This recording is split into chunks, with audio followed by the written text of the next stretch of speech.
I just seared my bloody retinas, Mm, Nicholas. well done. Try adjusting I'm like, oh, the light seems a little too bright. Let me go fix this. As I stared directly into the light sitting on top of my computer, and man, I'm having a hard time focusing right now. Well done, sir. Yeah, Good job. yeah. I'm like Kramer with the Kenny Rogers roasters, but just seared my retinas. Jeez. So we can't have It, nice things. well, yeah, fucking facts, right? And there we go with the swearing. Ladies and gentlemen, boys and girls, listeners of all ages, Geeks Worldwide Radio and the Dork Shared Gooniverse proudly present to you the greatest, the greatest podcasting team in the world. There's a pause there because I was going to think of something clever and I forgot. Hi, He's a comic book writer. He's a comic book writer, Nick Friar. I'm your friendly neighborhood backcracker, Dr. Joe. We are jet lagged, coming back from the wonderful Midwest of Chicago, Illinois. We are the TLDR Comic Book Club, baby. Nicholas, how's it going? I would like to welcome our new listeners to the program. And if you're watching us instead of listening to us for the first time, Joe likes to be hard on himself every time he swears in the intro, but he also forgets that in our audio version, the first thing that our listeners hear is Chip Zdarsky saying, "Damn it, Nick." So it's not like we're a that's clean fine. podcast. That's fine. It's not, it's not an F-bomb, Well, if people look up who Chip Zdarsky is and some of the stuff that he's written, some of the stuff that we're going to talk about today, they might be like, well, okay, yeah, it's all the same, all kind of in the same realm. But Chip was just one person that we were able to finally see in person at C2E2 this weekend. If you haven't already, we always talk about following us on our audio channels because that's the only place you can find our Friar side chats. And yes, you should do that because you never know when you're going to get another Friar side chat. It's the only place you're going to get our conversations with creators across the industry, writers, artists, editors, you name it. That's the only place you're going to find those. But we were at C2E2 this past weekend, as Joe mentioned, and our Instagram was flooded with content from C2E2. We had some interviews with the Man on the Street style. We also talked to some creators who we've had on the show as well. And Derek Kirk Kim, he was actually the first creator to make his debut with us via our Instagram versus a Friar side chat. We had a great time catching up with people, meeting some new people. We'll talk about that a little bit more, along with some of the news that we heard at panels. But a reminder: follow us on Instagram. If you're finding us on Twitter, maybe on Docs. No, we're not on your Twitch stream anymore. On YouTube, we're over at TLDR_pod on Instagram. That's where you can find some of those conversations because we had quite all of them were interesting, but there was one in particular where we kind of found out about a story that a certain creator wants to tell, and I was like, I'm obsessed with it. I need it to happen. So we need the listeners to get behind this thing. Yeah, we got Tim Daniel behind it. If we did, Tim that's Daniel very true. behind it. That's Yeah. right. We did get Tim Daniel behind it. And on top of that, too, so we just had the big weekend of C2E2 out in Chicago. And then coming up, we have Free Comic Book Day this weekend on, if I'm not mistaken, Joe, it's on May the 4th, right? May the 4th be with you, baby. Yes, this Saturday. Yes, so make sure that if you have, someone who's trying to get into comics, whatever age they are, let them know what this weekend is. Go to your local comic shop. There's plenty of cool stuff that's going to be there. I know one for sure that's going to be out is Flash Gordon Zero, which is coming out from Mad Cave. I got a little insight into that, Joe. There's a ton of stuff that's going to be coming for Flash Gordon wise. So very interested in that, even though Flash Gordon and I have a bit of a mixed history. That one year that Shime likes to bring up on the radio where I really did poorly in college, like from a baseball standpoint. Oh, I thought they were all of them. That one year, my walkout song was the Flash Gordon theme song. Oh, so that's why that happened. Never again. Every other year it was Dropkick Murphys. So I don't know which one's worse, to be honest with you. I mean, I was the only guy from Massachusetts out there. I kind of had to represent, you know what I mean? And that was like the height of Papelbon and all this stuff too. And I love Papelbon, so there's all that. Yeah, I believe your roommates made some very funny videos of you, or mocking you. This is true. Yeah, that's speaking what I get. of, right? Yes. Oh yeah, nice hat. But that I learned that lesson. Don't leave your Facebook open in your dorm room. I learned that the hard way. So lesson learned. It should be 101, Nicholas. Come on now. Well, you think you know a guy, and then apparently not. And then you sit in the hot tub with him, and then anyways, we can save that for later. TLDR After Dark. We got to get to catching up because we got a lot of news to break down and reflecting on C2E2. For catching up, Joe, what do you got for me? So I read Spectrograph issue Ooh, 1 from Distillery Comics. It's written by James Tynan. Excellent first issue. Very creepy. Looking forward to getting more of that. Mystery of Compliance issue 5. I've talked about that. The first arc is officially over. It is coming back. Man, this is a must. I got to do this one. I've got a couple books that I'm thinking about doing for our next mainline. And this is right up there with them. This was an excellent series, and the way this one ended was just it was so freaking good. interesting. One thing I wanted to mention though to you, I meant to say this Yes. before the show. Hunger in the Dusk Volume 1 is out next upcoming week, so it might be a good time for you to do that. Don't dictate to me how I should pick my books, Nicholas. Come on, come on. I Okay, will do cool. I will do what I want. And Okay. who knows? We might not even have a mainline issue next week. Okay, That is so true. like, You never know. You never pump know. the goddamn brakes, Nicholas. I don't tell So you how to do your show. sorry to interrupt. Yeah, thank you, thank you. But a couple books I did catch up on. One I had read a few years ago, dropped in 2019. Um, and it's a book that I read, never quite forgot because it leaves an impression on you. But I will talk about in more detail because its follow-up book is it's coming out this week. That's the White Trees issue 1 and 2, and then we have the Whisper Queen number 1, which drops this week. Those are all written by Chip Zdarsky with art by Chris Anka, which I will get into a little bit more detail when we get into the image books because it's a really good fucking book. And I was surprised because it was just 2 issues dropped in 2019, but is now continuing, which is excellent. Yeah. But another book I want to talk about real quick that I caught up on, Nicholas, and that's Beyond Real, Oh issue yeah. 3. Right. Yes. So this was a book that I originally had called dibs on, and then I said, you know what? No, I'm going to be kind because this is a trippy ass book, and I wanted you to read it because I thought you'd really enjoy it. And so the first 2 issues have been like really solid, really excellent, really trippy. But this third issue, I think I told you in the hotel room in Chicago when I was reading it, I put it down for a second. I said, "This is probably one of the most beautifully drawn books I have ever read and looked at." It was the colors were vibrant, the artistic style, again, trippy is the best way to describe this book. It's very meta.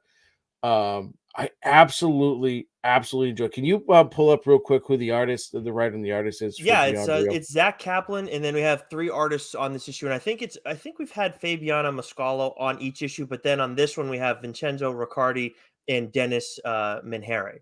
Yeah, they absolutely knocked it out of the park, and you could tell because there are very distinct styles in this book, but the colors, it's vibrant, it's beautiful. This is such a good series. Like if you haven't been reading it, go out and see if you can get some past issues. If not, grab them digitally. It's really worth checking out. Yeah, and also on the colors for this, Vincenzo and Dennis are on colors, but also Jordi Belair is involved in the Jordy colors. Obviously, Belair, Jordi's fantastic. one of the best in the business. But yeah, Yeah, this is I did catch up on this as well at the hotel. Freaking crazy, man! Like it is the second issue is trippy, and then this like takes you in a totally different direction artistically, and it's on that alone. It is worth the experience. It is worth checking out. So yeah, Beyond Real has been. We loved the first issue, and it has maintained its momentum, but like giving you a different vibe very yeah. much with each issue, which is not something that's easy to do at all.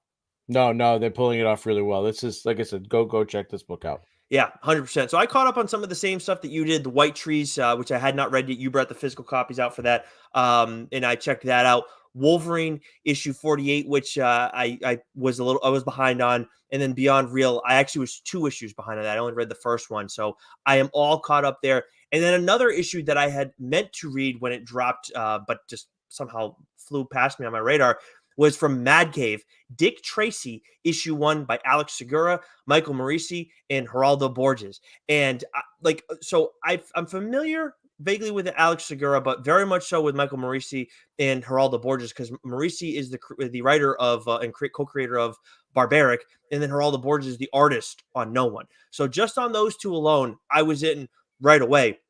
And I did get some insight while we were at C2E2 on this series. And basically, it's like not your father's Dick Tracy, but at the same time, it's still faithful to the character. And I feel like after reading the first issue, that's a very accurate way to put it because they're faithful to the individual Dick Tracy. Again, not having like a total, like only having like a more so like an ancillary knowledge of the character, but very much the vibe that I expect. But then it gets it gets quite violent in this issue, and that's not what Dick Tracy, like, because it's being such an old character and everything. So I'm very much in after the first issue. I love that description of it. So if you want like that hard boiled detective, but you want a little bit, if you're open to a little bit more of an edge there, you're going to want to check out Dick Tracy 1. And that's Mad Cave Studios, right? Mad Cave Studios. Yes, sir. And you called dibs, right? I did call dibs on this. Yes. Fuck. All right. Yes. Well, you know what? I'll extend the olive branch. Go ahead. No, because I think that would be an interesting book to talk about on the show. Okay, so cool. All right, well then let's get into what's new this week, Joe. We got quite a few books, at least for me, that I want to break down. Okay, so from Marvel, we have 80 books dropping this week, according to Comixology. And they may only really be off by 40. We have The Immortal Thor, issue 10, The Incredible Hulk, issue 12, The Invincible Iron Man, issue 18, Vengeance of the Moon Knight, issue 5, Deadpool and Wolverine, World War III, issue 1. Did you get a chance to read that one, Nicholas? I did. Yeah, it was a fun time. I thought it was like I'm definitely going to check out the second one. This didn't like blow me away. This isn't like there's a lot of books I want to talk about this week, so that made it like not on that short list for me. But at the same time, I had a lot of fun with it. Kubert is the artist on this, and I think it's Joe Kelly is the writer. So like they're going to do a great job. I had fun with it. Great action throughout all of it. Some good Wolverine. Some a bunch of Deadpool antics and a good ending. It's just there's other books that are on higher on my list in terms of like quality this week. Gotcha. It's got to be quality on my end, or no fucking deal. Yeah, just like that Red Hood mask we saw. It was nice. There was, side note, we'll get to this a little bit later on when we recap C2E2, but there was a lot, like, some people do really fucking excellent jobs. Yeah. With their cosplay stuff.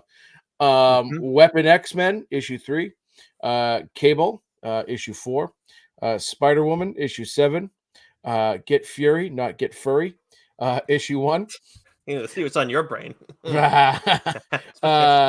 know what? So I was talking to my dad on the phone today, and he asked me how the weekend went, and I said it was great. And he goes, "Did you get dressed up like one of them fucking furries?" I said, "No, I didn't. They have too much fun for me. I can't handle that. That's a world that just,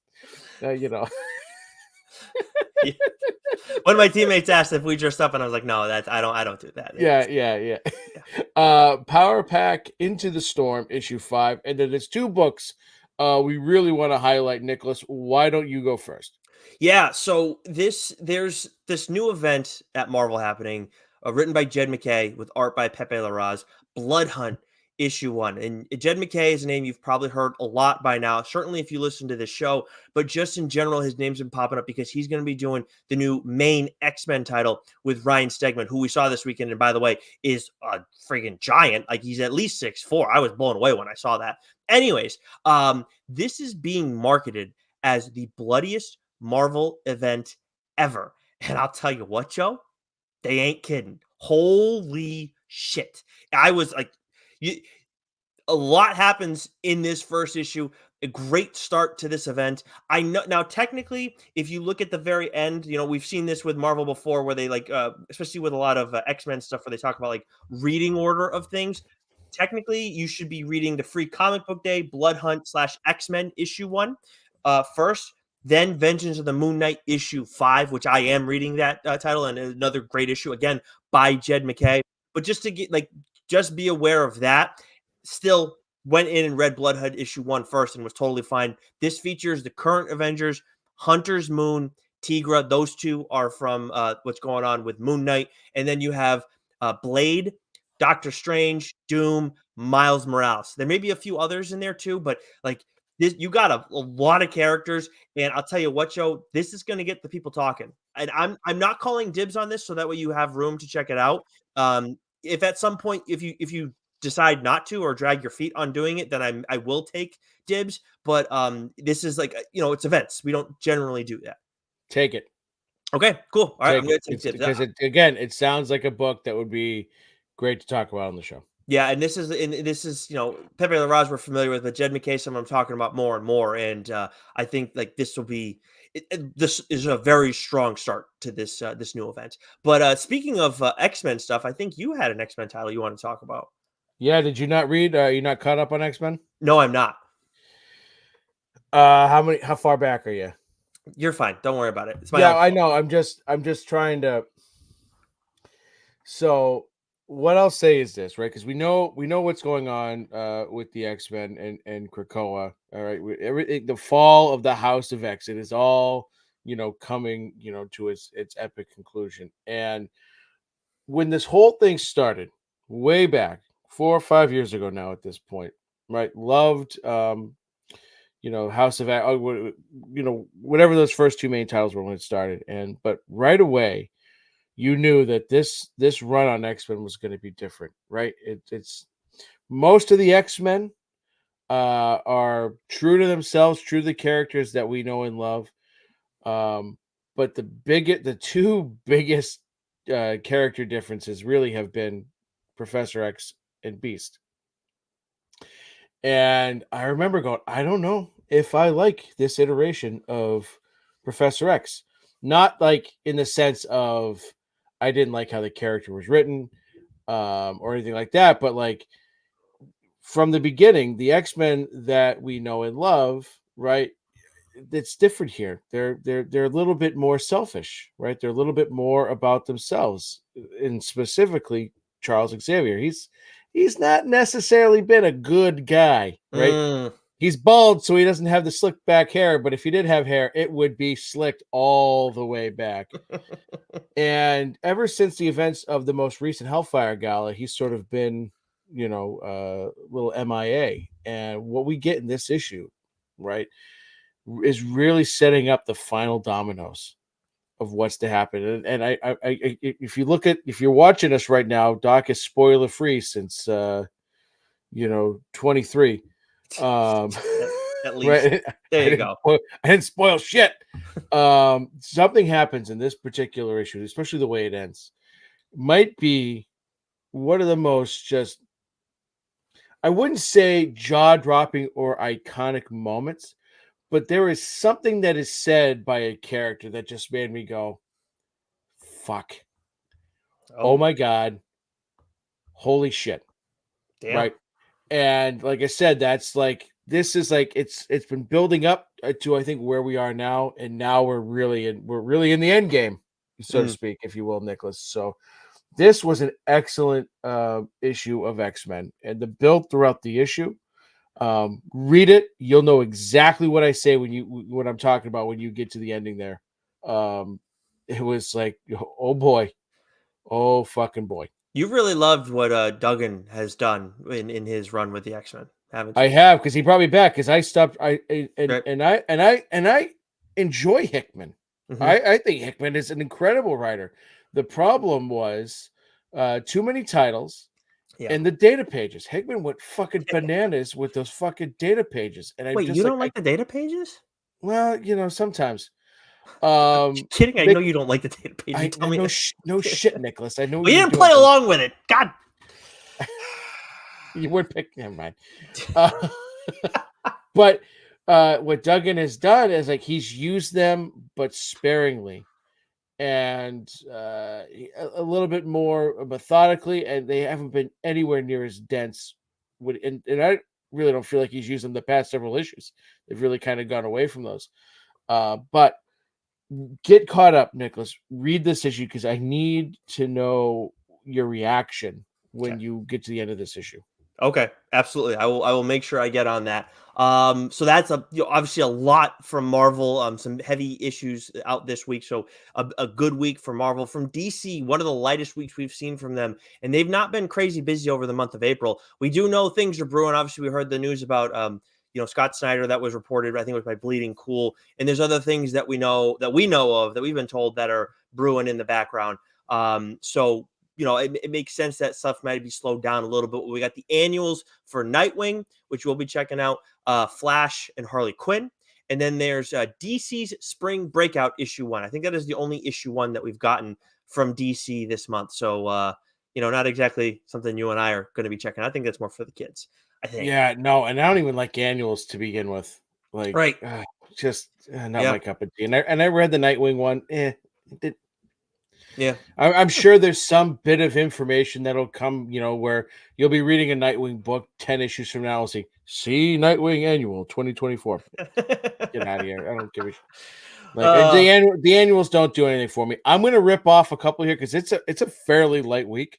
So from Skybound, we have The Walking Dead Deluxe issue 88, issue 88, 808 and Heartbreaks. You see what I did there? No, right? Actually, I don't. It sounds good. It's a Kanye West album, I think. Geez. Right? Maybe. I don't know. I haven't listened to him ever. I haven't listened to him since like his old stuff. Yeah, well, neither have I, but at least Yeah. my well done, sir. You're more hip to it than I am. Who tell me I'm not cultured. They're just a little just bit. Make sure you don't say anything about Kendrick Lamar. Like we don't want to get on his bad side. Oh, apparently, Jesus Christ. Amazing. From Boom, we have Ghost Lore issue 10 from written by Cullen Bunn, which you have been reading, and Ranger Academy issue 7. From Dark Horse, we have Minor Threats, The Fastest Way Down issue 2, and then Lester of the Gods issue 1. Now I know in the past you've read some things by Patton Oswalt, and it wasn't your cup of tea. But man, we might need to go back and revisit. At least I might need to go back and revisit Minor Threats. Because it's people love it. People absolutely love it. I mean, right? Dark Horse wouldn't be doing this much if it wasn't that successful. Yeah, and there's been a number of sort of spin-offs. So I think you do it. I'm not saying because I've thought about it, but you do it because I'm the one who's like obviously said stuff before. Yeah. So I will look into that because again, Patton Oswalt, like he's written some stuff that just again hasn't been our cup of tea, but this really seems to be something. And he's a huge champion for comics too. He is. Yeah, it's we got no beef with the guy. Just, no. But anyways, I digress. So those are the books from Dark Horse, and then from IDW or IDW, depending on how potato. We have Sonic the Hedgehog, Fang the Hunter issue 4, and then nothing from AWA this week, but we do have something from Vault, Nicholas. Yes, we do. We have the return of Barbaric. Barbaric, Born in Blood, issue 1, written by Michael Morisi, aforementioned, for Dick Tracy and Nathan Gooden. And this is where I know Morisi from. This is why if I see his name on something, I'm going to check it out because he's done such a good job with Barbaric and building out this world. And Nathan Gooden, I mean, his art style is perfect for this kind of story. And he really gets to go off here with Steel, especially because that character right now, he's out of his mind just from some of the stuff that he's experienced over the in the not too distant past. But for readers new and old, there's a nice little summary bit at the very beginning of this issue. I think it's 2 pages. So look, if you're like, I want to get in on this, but I haven't gone back yet, can I check this out? Yes, you can. At the same time, I very much recommend you reading Barbaric from the very beginning. I've seen the timeline in terms of like reading order previously. Vault definitely has that accessible, so check that out. If you want more on the first volume of Barbaric, I talked about it a little while back on the show. Definitely check it out, but don't let that stop you from picking up this issue, because this is still very much representative of what we've gotten previously, a lot of fun antics. However, I will say this feels a little bit heavier. We're dealing with some trauma with some of with Steel and with Owen, and I think that's going to be very interesting because we've had a lot of this has been, there's been serious things that have happened, but there's so much joking around with, via acts, and that's still there in this issue. But it feels like this is going to be more Owen, and then Steele's going to definitely taking on a larger role here. So I'm very curious the path that we're going to go down with these characters, but still, like, it's exactly I love this title. It is one of Vault's best, if not their best.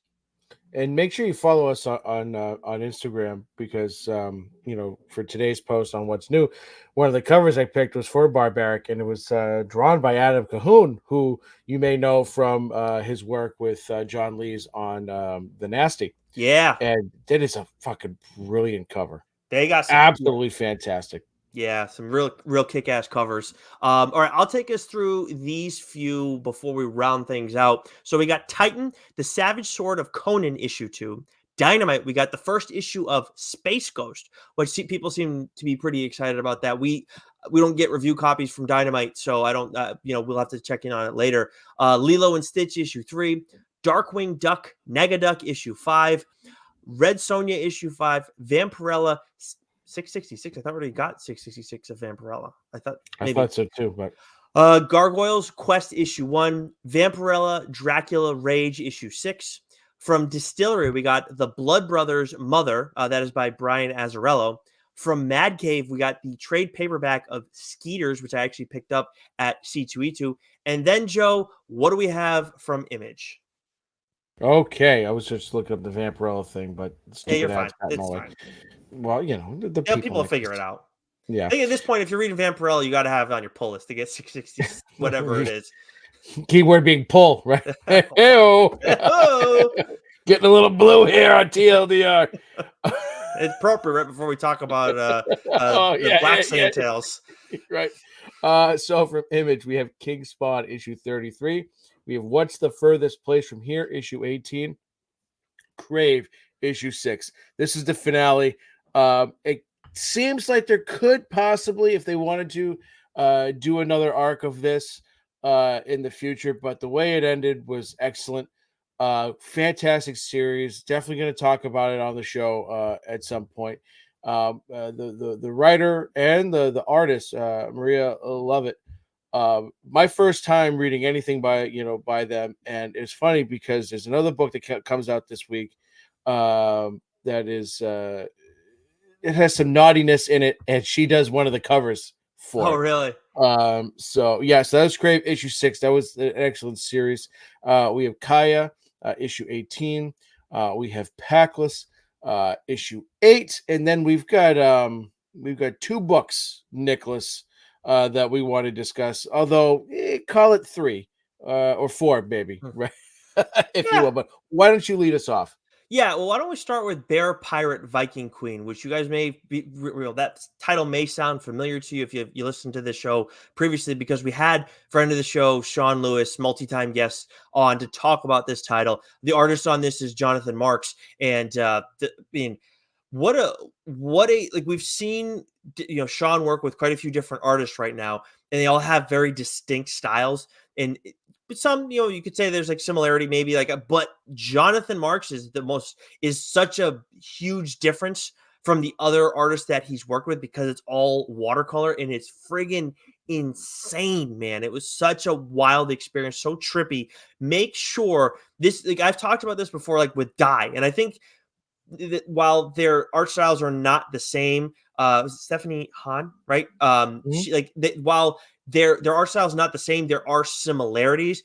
Whereas you need to kind of take it all in and appreciate every detail and make sure I'm not saying you shouldn't do that with other titles, but there are some art styles that it's easier to read quickly through and then come back. With this, you got to make sure it's take your time, make sure there's nothing that's going to distract you. This is a double-sized issue. Just go through the full experience of this, and you will not regret it taking that approach. Jonathan Marks Barvecchia. Don't forget the Barvecchia. whole name. Thank you. Whole name, because no, you were absolutely right. This is a book that you have to sort of set some time for, and that's not to say that it's slower. There's a pacing issue. No, it is a fully immersive book, right? And that is because of Barvecchia's art. It is so unique to comic books, right? Because watercolor, it does not necessarily lend itself for interiors, because it's a lot of work, right? Mm-hmm. And it's not always the most detailed, right? But what Barvecchia does, it's so beautiful, and there's a rawness to it, if that makes sense. Yes. And the way we've talked great deal about Sean Lewis, his style, and his books on this show. The way he's able to write and to pull you in, and his storytelling in this book, as my voice cracks, um, I think is fairly unique. And it's sort of unlike a lot of his other books. There's a lot of narration, and it just blends beautifully with the art. He allows the art to really, breathe, in this issue and pull Yeah. you in. And this is going to be something unlike anything you've really read before. And it's such a wonderful thing. Definitely put it on your pull list. Buy it, read it. And I can't remember. It's how many issues? Three issues? Three issues, Yeah, but these are all double-sized issues. And it's fun, and they all. Sean told us this too when we had him on. Each issue can kind of be read on its own. That's not to say like he's not telling a full story across the three issues, but that is a very interesting approach. And as you're saying it like that, it's unlike anything you're going to read. I know that's been a big part of Sean's push with this on Twitter, at least. And he's like, you're both spot on. Like it's unlike anything in comics right now, and it's a really cool thing to experience. And I do just want to make sure I know what I said this when we had Sean on before. There's a moment at the end of this issue that, as every time I see this title, I still think about that moment, and I'm very excited for people to experience it, yeah, because while that's not the only part of the art that's amazing throughout the whole issue, from everything you see and then you get that moment, it's just like when you talk about raw, it just like elevates that component specifically to yeah, another level. yeah. It really is. It is an excellent book, and I can't recommend it enough. I'll recommend any goddamn Sean Lewis book, to Mm-hmm. anyone and everyone from here to the moon, but this one specifically, because I think it is a little bit off the beaten path for him in a very good way. Mm-hmm. Yeah, definitely, and I think it is for people in comics in general. Yeah. But it's definitely something worth checking out. And then we round things out before we get into C2E2 with this Chip Zdarsky world with Chris Anka and Matt Wilson. And I believe Matt Wilson was the colorist on the first volume as well. But the White Trees issue one is a one shot, and that is the two issues that you mentioned previously, the White Trees, A Black Sand Tale, that came out in 2019. And then the reason that that's coming out is because we're also getting the Whisper Queen, A Black Sand Tale, issue one. And you, like I said, you shared this with me. I saw it was a Chip thing. I didn't realize that there was previous stuff and whatever, and so I was a little confused. So why don't you tell the people about about this book?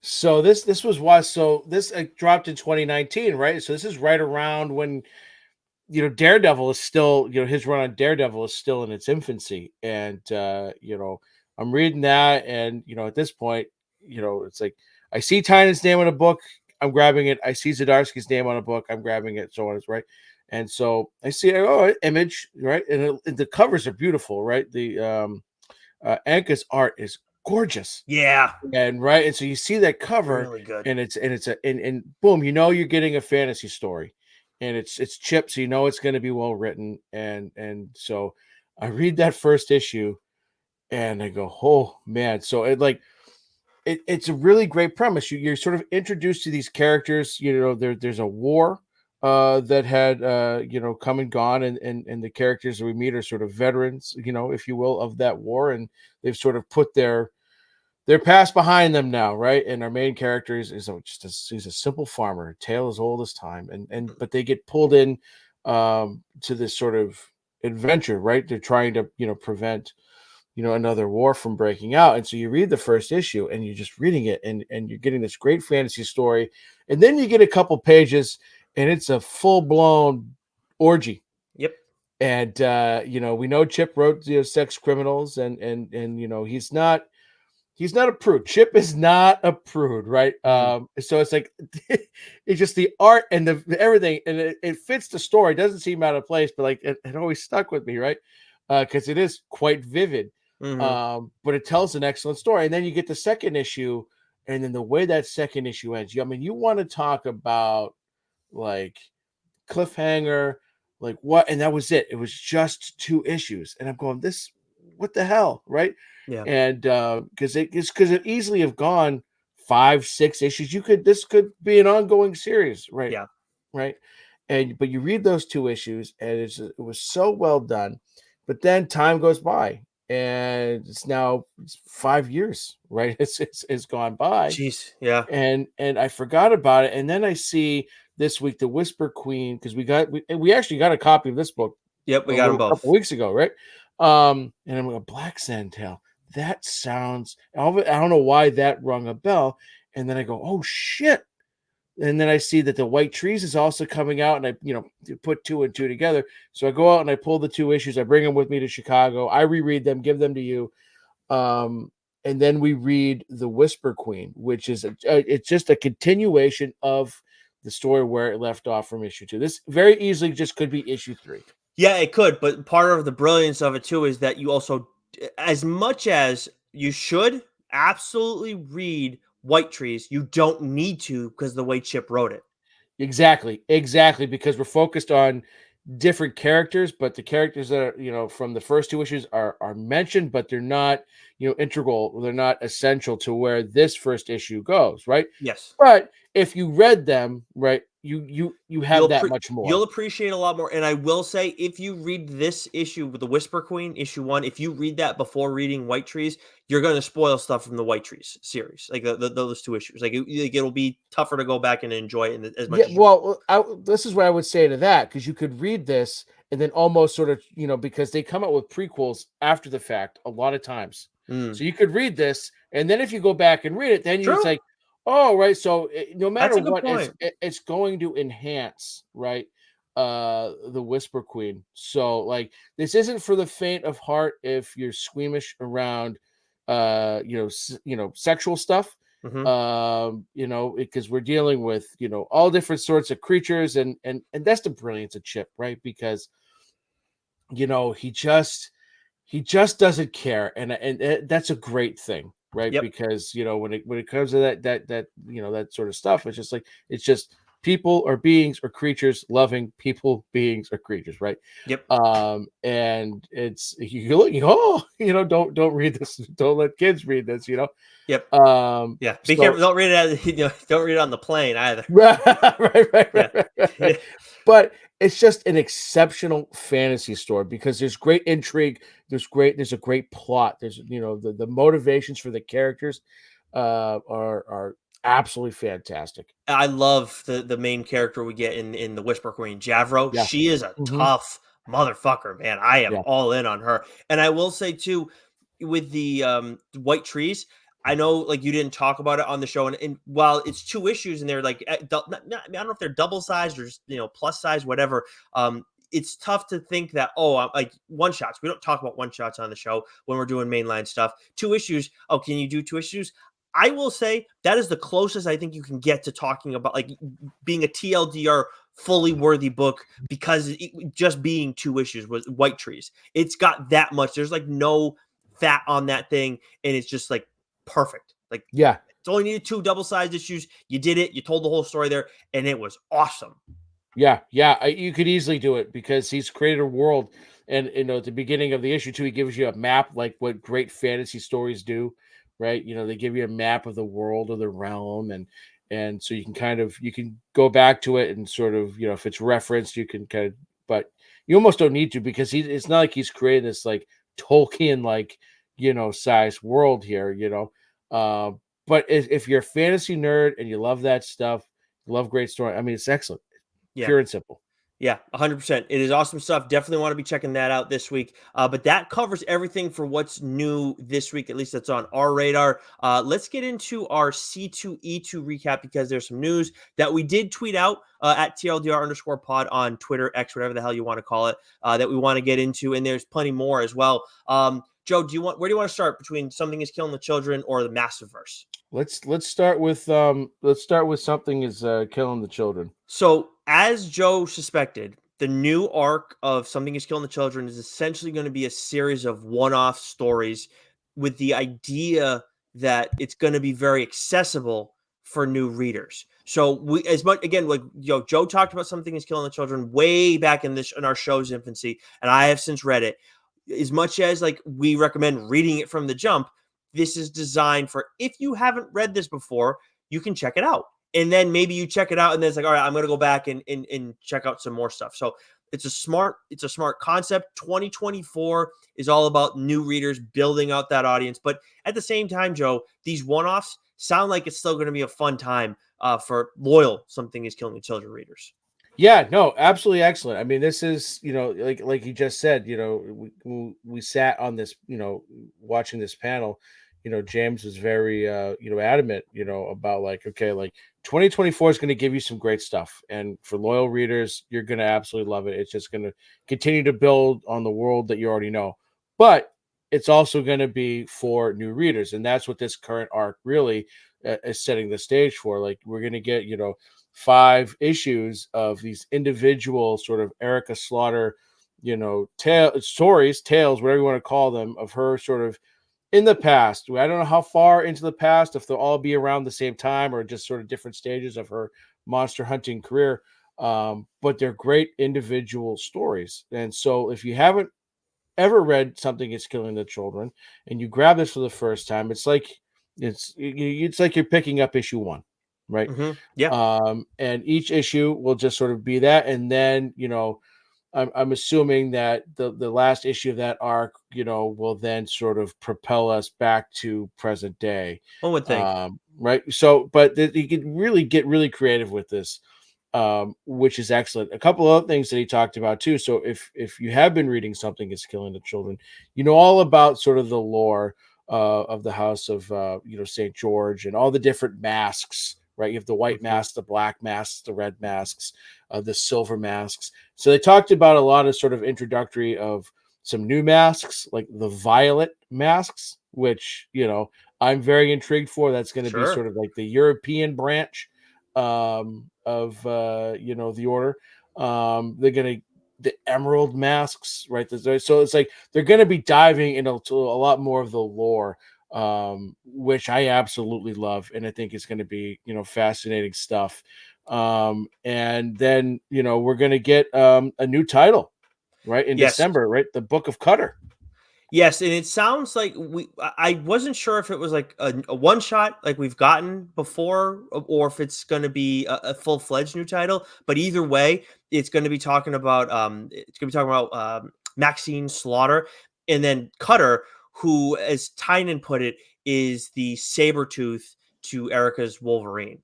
So my guess is that because they've done this with the Book of Slaughter and they've had a couple of one-offs, I gotta imagine this will be a one shot, and then that will sort of propel those two characters into now the main. Like, it's a good introductory for for Cutter and give us a bit more of Maxine, and then as we get into 2025, because this comes out in December, right, really propel what the next year is to come. And so, like, that was awesome. But I think the best news out of all of this is that this book's not fucking going anywhere, Nicholas. I'm not fucking Like, leaving. right? Because it's like, say, how much longer is he going to take it? We're in the mid-30s now, right? And I think I had read somewhere in an interview from like in the past, he wanted to sort of get it to the 80s. He said he wants to take it to at least 100 issues, Amazing. if not more. So, like, thank you. I can't lose Daredevil and Something Is Killing the Children, within a similar time frame. Yeah, it's amazing from a comic book reading standpoint, and then it's amazing for whenever they get that show up and running, because it was optioned animated, right? Is what we had heard a while back. That's I believe so. amazing. Yep. It's like there's so much to be done here. People are gonna go bananas for it, and it's already. And this is probably why, like, when you talk about titles that the first issues that are worth a lot of money. I know the first arc, I think, as we've talked about, the first 2 arcs are worth a lot of money. I know you have all of those. And we saw a lot of people like who are collectors getting stuff signed in Tynan's line at C2E2. It's very much understandable why those are such a hot commodity, because this thing, when it hits, shows, people are going to go nuts for it. More people than there already are going nuts for it. Yeah, and the show's it's just gonna pull so many new people into. I mean, it's absolutely excellent. And then Yeah, that really got me horned up. And then the last thing we'll mention before we move on to Massiverse stuff is that I believe in September, you know how much I love issue zeros, but I don't mind it in this case. In September, we're getting Something is Killing the Children issue 0, and this is as James sort of as Tynan sort of here I am calling him James, because I met the guy, we're besties. Uh, this is going to be an issue, right, that really dives into Erica Slaughter's origin and her past. We've already gotten bits and bobs of that throughout the first 30 something issues that have been that have been out there, but it'll be really nice to have this, because it's a good way to pull people in, right? Pull in new readers. But there's more to explore there with her past and how she became a monster hunter and all that. So get so much excellent stuff to look forward to.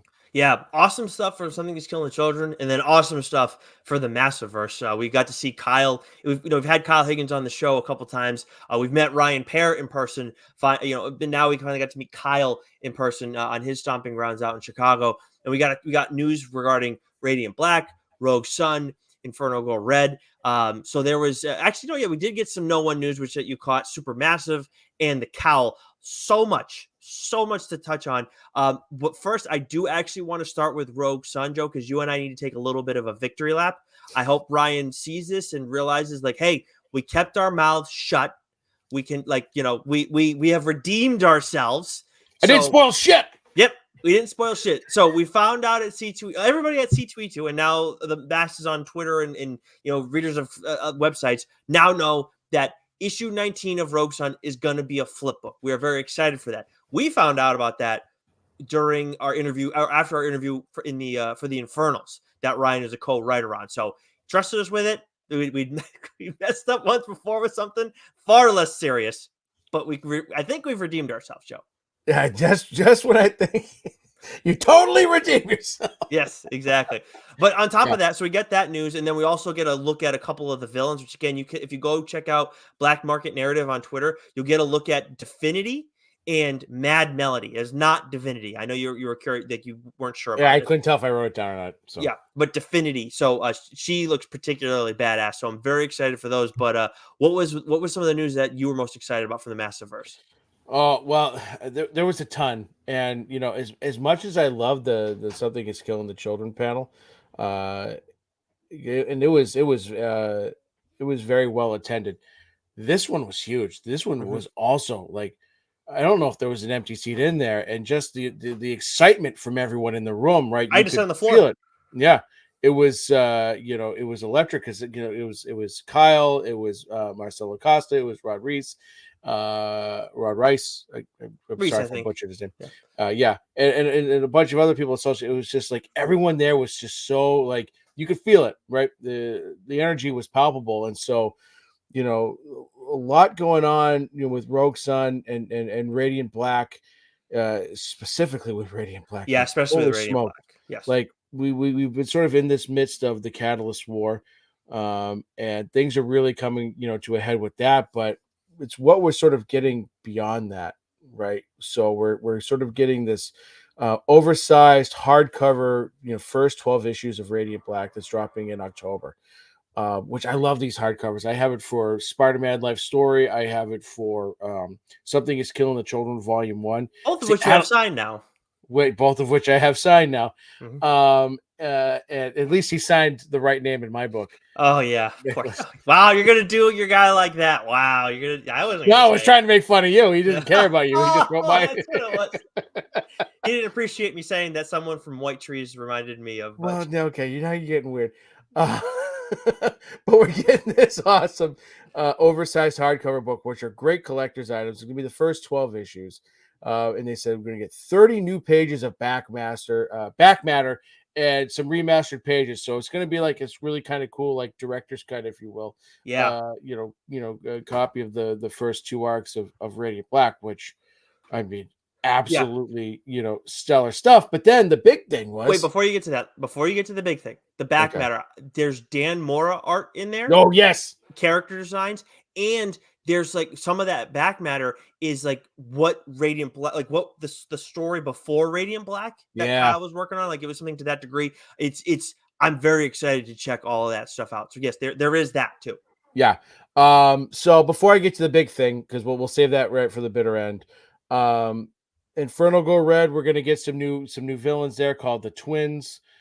No One, right? You've heard Nick and I absolutely rave about No One. Yes. And so while it has been a little slow for the past couple issues, it sounds like the next two are going to be absolute bangers. Yes. Absolute bangers, because a certain piece of legislation gets passed, and that's going to absolutely change the dynamic of what's been going on with our vigilante No One, and then sort of all the players. And I got to tell you, Nick. Nope. Oh, I was going to say, well, I still got no idea.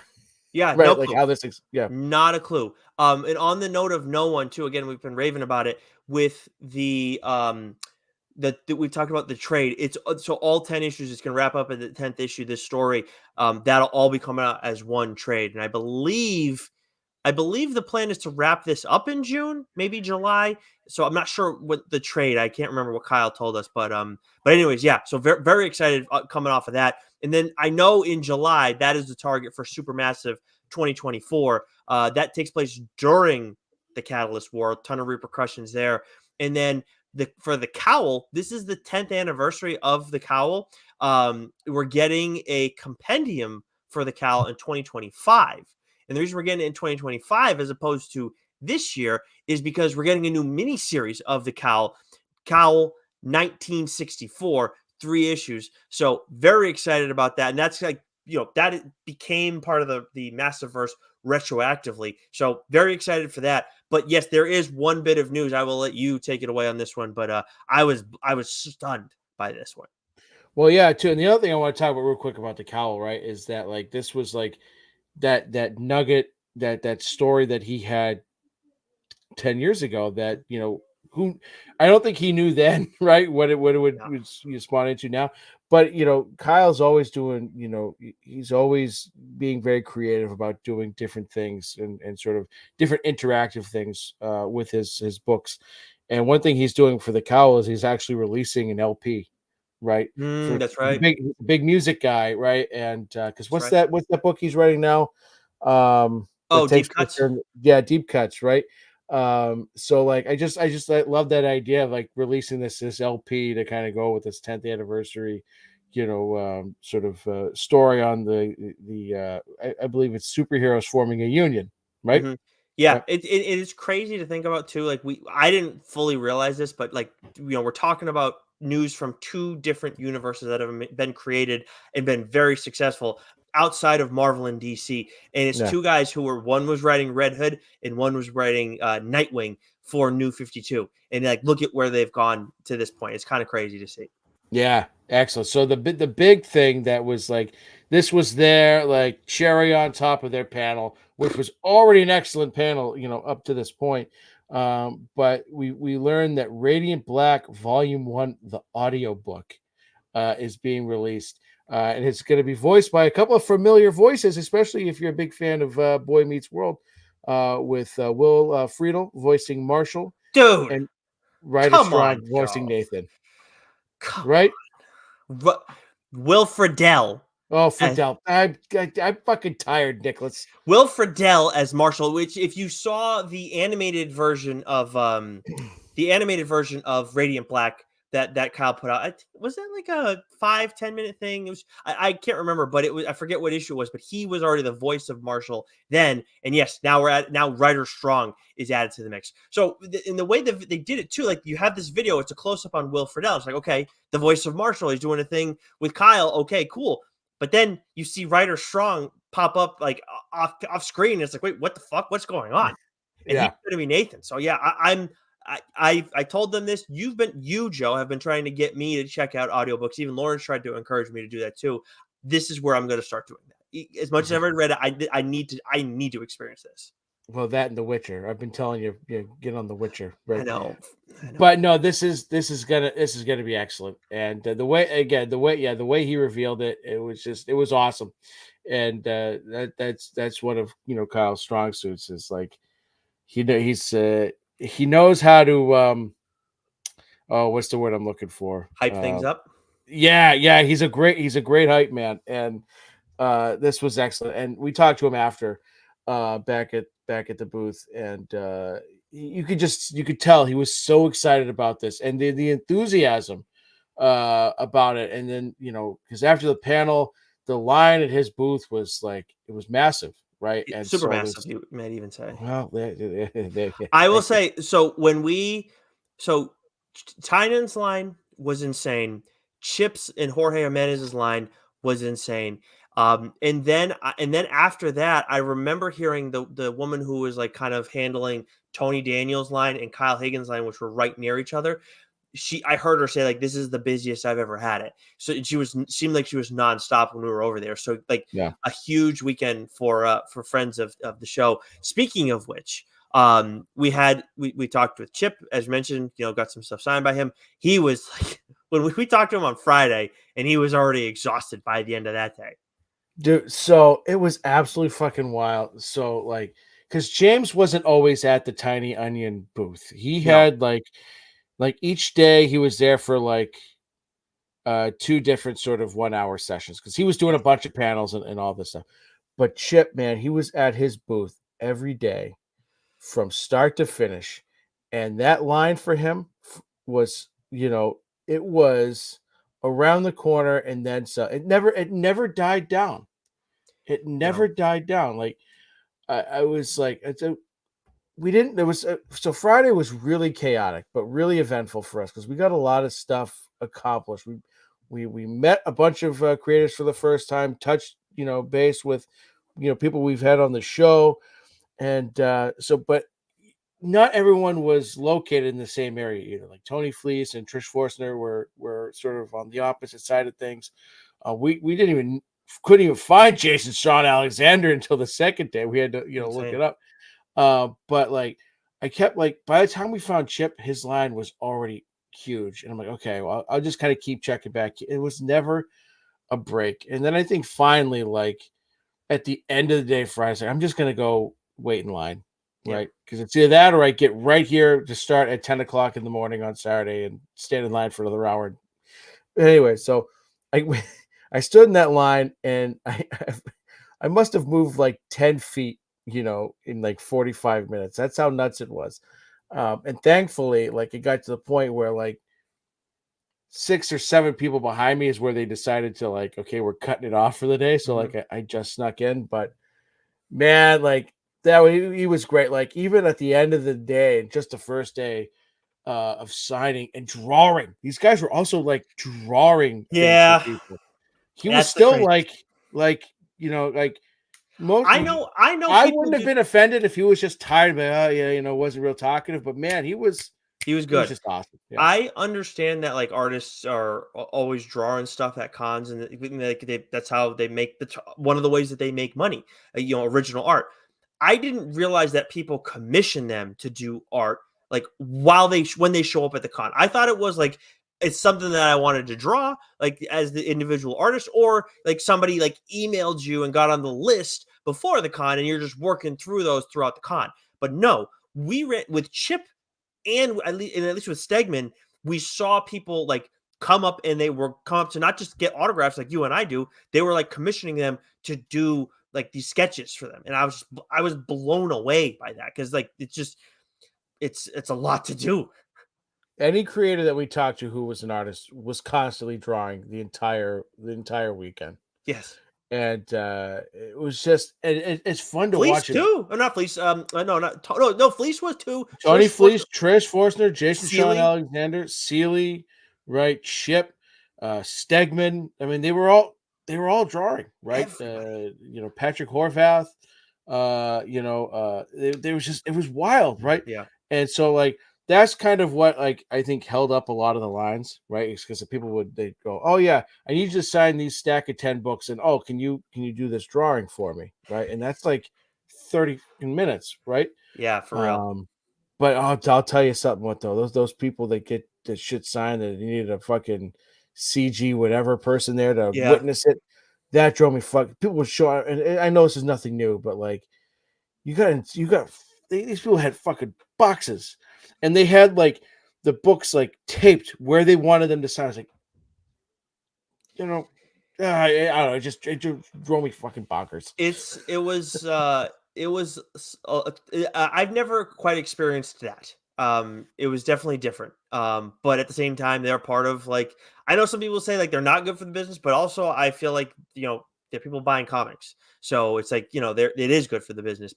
At the same time, where I very much agree is like they're like kind of like losing it over like where's the CGC guy? Where is he? Where is he? And it's like don't worry, like you're at the very front of the line, and James hasn't started yet. And then the guy showed up like right on time. Like, what do you expect him to be there a half hour early and just stand there like with Right? us? Like Yeah. why would you do that? You know Yeah. where he is, and you know what's going to happen. James was not signing before the clock struck 1. Yeah. So, No, yeah. people were. It was just nuts, right? And we're not used to that because Boston Fan Expo is nowhere near the size No. of C2E2. Like Yeah. it's a fraction of the size. Mhm. And we've never like I can't remember who I remember the first year we went. I can't remember who the creator was, but there was a big line. There was people with Donnie and books. Stegman. Well, no, they had a big line, but no, this was someone else. Hmm. And it was along the wall. And I'm like, these people have like books, like boxes and boxes. It's like it seemed That's like the much. yeah. So yeah, But like people. Stegman and Case's line was long, but it moved fast. No one really had like it wasn't like what we saw, in Chicago. Mhm. So like our experience at Boston Fan Expo is sort of like going to a AAA game versus, going to a major league game, just apples and That's oranges. honestly the best way to put it. That's the best way to put it. It sounds like we haven't been to New York or San Diego yet, but we know those are the two biggest ones. And it seems like Chicago is in tier with like Emerald City and Baltimore. And that's like the next tier. We haven't Yeah. been to those two, so hopefully at some point we'll be able to do both. But it seems like those are on a tier together, and then I feel like Boston's on that next one below. But again, we have only experienced so much. We've been to multiple Boston, and I've been to multiple Rhode Island, but it's just that in C2E2 for me at this point. So Yeah, and when we talked with Derek Kirk Kim, who is the writer and artist on The Last Mermaid, he was like he was stunned by the size of it, and he said, this at least size wise, that's true. he goes, this is not that far off from San Diego, That's right. That's right? right. Now San Diego is a bigger deal because that's generally where you get The you movie get the stuff. Marvels, you get the DCs, you get the movie stuff. That's definitely a lot more of the entertainment side of the comic world there, right? And so you really have these massive panels, and that's where a lot of like the big news breaks. And then it would be like I think New York, Yes. right? But he was like, yeah, size wise, like intensity wise, it's not that far off from San Diego, and that kind of blew me away a little bit. Yeah, it blew me away too, and honestly, it's awesome too because they still had entertainment stuff going on, but you and I like we kind of like took stock of it. We knew like Brolin was there, Amy Jo Johnson. Brolin was not there; he had to cancel last minute. He had to cancel. Okay, but we know Yeah. Mads Mikkelsen was there, of course, Krista Yep. Faust's favorite. So we had like we knew that there. Maya Hawk was supposed to be there. I don't know Mhm. if she canceled, but by and large, like we still got plenty of comic stuff because like there were those two panels that we were talking about, but there was still other stuff that we were able to attend, stuff that we didn't get to attend on the comic side of things. So it was really awesome. And again, like from an artist standpoint or creator standpoint, so friends of the show that we ran into that we've had on the show previously, Chip Zdarsky, Tony Fleece, Kyle Higgins, Ryan Stegman, and Jason Sean Alexander. So we got to catch up with all of them, had a great time. Again, with Jason Sean Alexander specifically, if you go on our Instagram page, you'll see that with Jason, he has for his like little banner thing that creators usually have at their tables at Comic Cons. He has a sketch of Beetlejuice. Now, I would expect like Empty Zone, maybe Spawn, maybe Philadelphia. Those things he is absolutely most well known for. But he has Beetlejuice, which is a sketch that he previously did, and he's done other Beetlejuice sketches. And we found out from him that he really wants to do with Beetlejuice what Rodney did with Blackula. Put out a Beetlejuice OGN. Like, who wouldn't want that, right? It's perfect. I mean, literally, like it's a perfect marriage because of his art style, right? If you've read just an issue of Philadelphia, you know the viciousness and the ferocity that he brings to his art. And when you think of Beetlejuice, it's it's creepy, it's weird. It could be, like it's very vivid, right? And Jason has that vivid, aspect to his art. And I think those two worlds are just it's a perfect marriage. Yep. And it just seems like a goddamn no-brainer. We've gotten the cartoon when I think the cartoon actually ran before I was born. But we obviously have the movie that started things. We got the cartoon. Now we're getting the sequel coming up.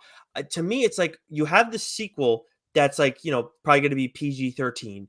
Then you had the cartoon that was for kids, but still, like, I haven't watched it as an adult, but it felt like that's something that adults could possibly enjoy. But why not give us this OGN that's a hard rated R for Beetlejuice? And it's like, because he's already a PG-13 character, it's not this massive jump for him. And then again with Jason Sean Alexander, like as soon as he said that, I was like, oh my God. And then I'm seeing a drawing of Beetlejuice, like, yeah, please, like we need this right People would now. people would eat it up. Yeah, 100%. we're trying to People would will eat it up. this into existence Yeah. right now. Tim Daniel is all in on it. We had him on previously for Morningstar, and obviously does a ton of stuff at Vault. Someone please, like Jason Sean Alexander needs to do this. Like, we need this to happen, please. But those are the people that we've had on the show previously that we got to speak with for the very first time in person or interviews. We chatted with Derek Kirk Kim, who was actually our first, as I mentioned before, he was the first interview that we dropped on the page, on our Instagram page. So that was kind of cool. Obviously, you've talked with him a lot previously. What a nice guy. Oh, absolutely. I'll say this about everyone. We had such great positive Yeah. experiences with everyone. Like everyone was so kind, willing to talk. Even when I asked them, could we come back later and maybe do a little quick, Q&A kind of thing? Everyone was just yes, right? No one like said no or was dismissive or anything like that. No. We asked, for some contact information so we could maybe set up some Friar. Everyone was just so gracious, Yeah, right? And, definitely. and Derek was awesome because he was very excited to see us, because I think we had mentioned that we were going to be there, and he was so enthusiastic. The Last Mermaid is such a great book, and it was really great to see all the people at his booth. I think he told us he was pretty much sold out of all his stock that At he the brought with start of him. Sunday, he had very little left. So that's awesome. Yeah. Like, I'm really glad he had such a successful con. Yeah, so I was just like, and because it's one thing when we reach out to people through email or Twitter, whatever, to get them on our show, but like to then do it in person, right? Because you don't because you got to think like at a con, especially one of this size, everyone and their mother is coming up to them and is asking them for stuff, or here, can you look at this, or can you do right? And so like we try to be really like cognizant of not like being a pain in the ass. So like for me, there was that nervousness of like, how do I sort of like say, hey, could we blah blah blah blah? And I just can't get over just how gracious everyone was and their willingness. Derek Kirk Kim, Patrick Horvath, who's writing and drawing as well. Beneath the Trees Where Nobody Sees. Yep. Trish was great. It was our first time meeting her. We had Tony on the show, and she's the artist on Feral and on Stray Dogs. Yes, Um, and we got the signed copies of Stray Dogs, and then yep. we got the bookmarks too that are awesome. I actually gave my wife the Feral bookmark because she's reading that, and now she's going to be checking out Stray Dogs as well. So yeah, Trish Forstner, Tim Seeley. Oh, he was a funny bastard. Yeah, and he liked the Tim Seeley bingo. Yes, he did. Yeah, you're gonna Yeah, have to yeah. trademark that soon, Joe. I Then we got obviously James Tynan. It was great to finally to meet him. I mean, I know it was quick, but still, like he very Yeah, nice guy. that was one of those, just, say hi, say a couple things. I didn't even bother like saying, where you going, because the line was so goddamn long, and the people in Yes. front of us had made him just sign a million things. So, Mm. but it was great to just kind of tell him, what he sort of meant to me in terms of getting me back into comics. It doesn't mean that we won't get him on at some point. We're always working. We're always hustling. I think if you follow us on Instagram, you know that by now. Stephanie Phillips had an awesome time talking to her. She's obviously recently did Rogan Gambit, which I talked about on the show. And of course, she's Grimm is a book that Joe's talked about on here, and she's making moves. Jenny Frizen, oh, like her covers, man. Like that is the one thing that I didn't get. We both got a fucking haul at C2E2. That is the one thing that I didn't get. Jenny Frizen, I don't know if it was if these were like a small books or small prints. I'm not sure what it was like, but it was like of her covers. And just because of what we were doing in her lines, we met her in James Tynan's line.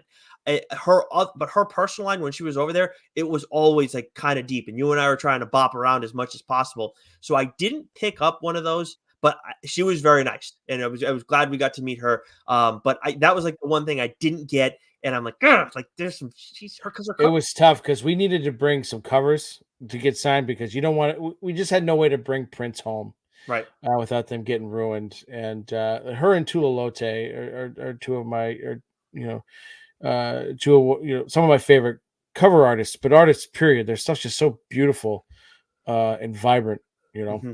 Yeah. Then we got Marcelo Costa, of course, the artist on Radiant Black. We didn't get to talk to him quite as much, but a very nice guy. And obviously he was on the panel with Kyle. And the same goes for Joe Clark, who is doing Radiant Black Catalyst War. And then I believe, I'm blanking on, there's another title that he's done with Kyle. I'm blanking on it, but he's actually a professor at Northwestern too. So that was kind of cool to get to chat with him about that. And then also from the Invincible podcast, we met one of the hosts over there, Ryan, who he does a lot with Kyle over at Black Market Narrative. So that was cool. And then to round things out, Joe, Aaron Campbell. We've had Cy Spurrier on the show. Aaron Campbell was in attendance. He is the artist of Cy Spurrier's run on John Constantine Hellblazer, of course. Constantine, thank swine. You. Yes, Dead in America, and I got a signed copy of the first issue, and he did a little remark of Constantine, and I mean, how fucking awesome is that thing? That was awesome. Yeah, we got to put our haul over on Instagram. We got so much stuff. Is there one thing for you that stuck out above the rest? Like I mentioned it before, just the graciousness of everyone, because and I wouldn't have been insulted, and I would have totally understood if people like, especially towards like the end of the day or mid or mid con, just kind of being tired and not being very personable because they're signing and doing so all, and people are just asking stuff of them all day, and so like that for me was like meeting James Tynan was like and Chip, right, those two. For me, because I don't know if I'm doing the show without them, to be honest with you, right? Because they pull me back into comics and just we talked to Chip numerous times. He got a picture with my Chip.